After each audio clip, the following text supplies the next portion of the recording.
اليمنيين أكثر ناس زوروا التاريخ، نسبوا كل شيء لهم. هم أصل الحكمة، هم أصل الحضارات، هم أصل التاريخ، هم أصل الشجاعة، هم أصل الثقافة، هم أصل الإيمان، هم أصل العلوم.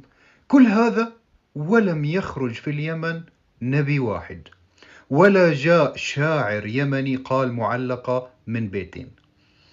متى سيفهم اليمن أن اسم اليمن القديم عند العرب هو أرض القردة؟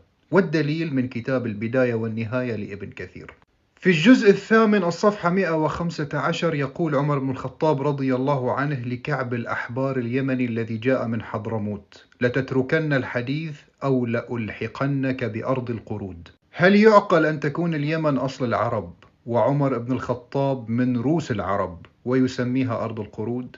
هل يعقل؟ ولم ينكر أحد من المؤرخين هذا الكلام على الأصل.